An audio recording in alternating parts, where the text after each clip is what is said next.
Well, hello, bakers, and welcome to the first episode of Baker's Baking Bread, maybe the first of many. So let's get started making the starter.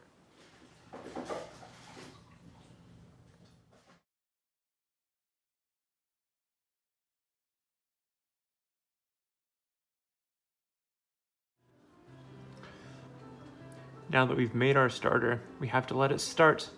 So just keep it here for 6 to 8 minutes. See, I wasn't kidding about the bubbles, right? Look. Lots of bubbles. So many bubbles. Bubbly butter.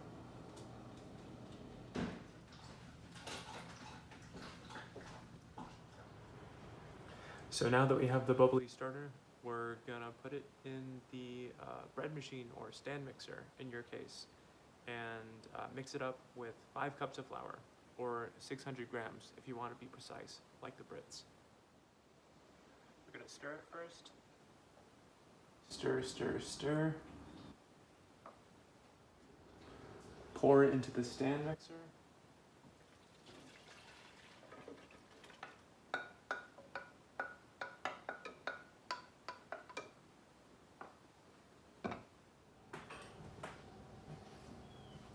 This is 600 grams or 5 cups of flour.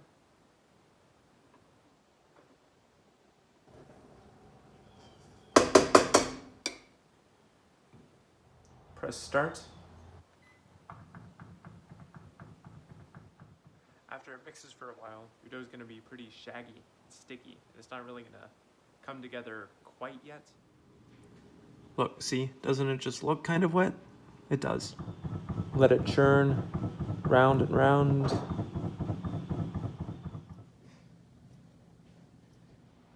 So you add in flour 1/2 cup at a time until it starts to form more of a smooth ball. 1/2 cup of flour, shaking in. Close the lid.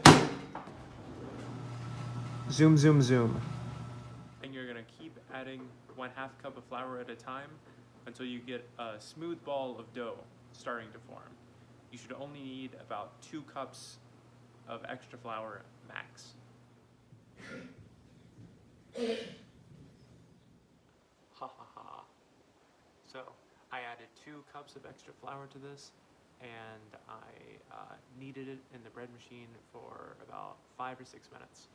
And it looks like this. So it's got a pretty smooth surface, and it's dense, heavy, but it's relatively soft. It would make a decent sort of loopy pillow. So we're gonna spritz the bottom of a pan.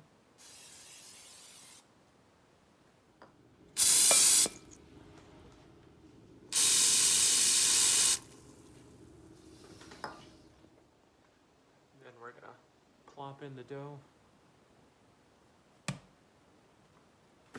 and cling it, wrap it with some cling film.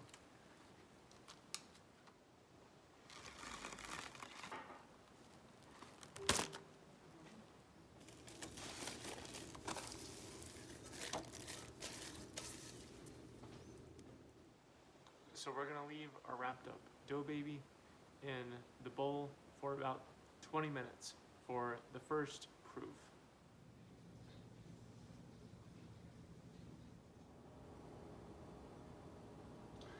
Our dough baby has all grown up, and so now we are going to deflate it and shape it into 24 little dough babies.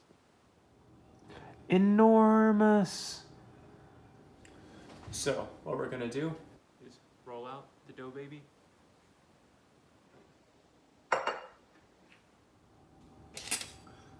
We're gonna flatten it out. The best way I think to do this is to just take one end and just let gravity do the work. Just make it all droopy, droopy. I don't know why I'm talking baby talk, but I just think this is, well, my dough baby. See, look, it even has a baby head up here. Stretch out the other end. Lay it down flat. So we want it to be about 12 inches long and 8 inches wide. Roll, roll, roll your baby gently down. I don't know. Merrily, merrily, merrily, merrily. Social distancing. A good way to check you got the right dimensions is to get a 9.5 by 13 pan. And if it approximately matches that, then you're probably good to go. I went a little bit overboard, but it really doesn't matter. Now we cut up our baby.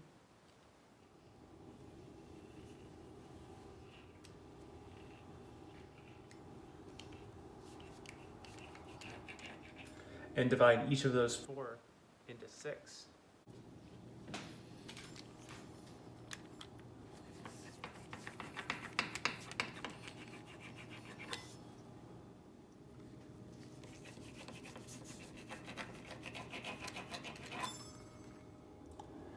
Now that you have 24 of these dough grandbabies, you're gonna make them into a ball by taking the corners and tucking them towards the center.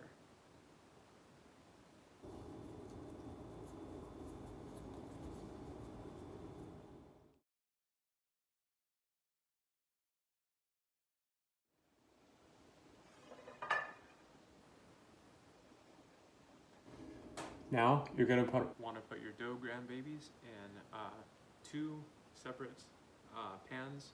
I think a 9 by 13 and an 8 by 8 will probably be enough. So you just line them up in there and cover them with cling film for the second proof.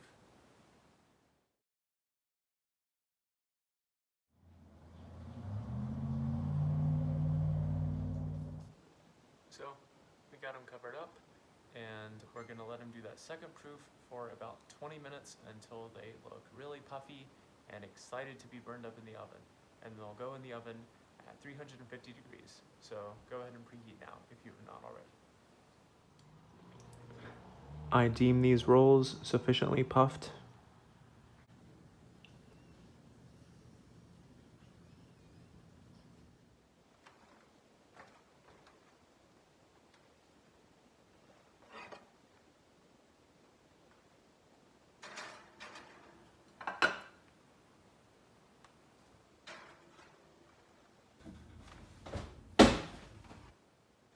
It says to bake between 20 and 25 minutes. I usually split the difference and do like 22, 23, and check on them near the end to make sure they're not getting too brown.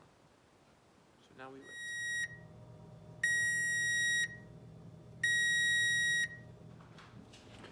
Here we go. So I deem these done. They're a little more brown on this end than this end, so you might want to flip them around if they're in your oven. But I think I ended up doing it for like 27 minutes. So we're still a little bit pale after the 23 minutes I put in. So that's that. You got rolls. Rejoice. Happy baking, bakers.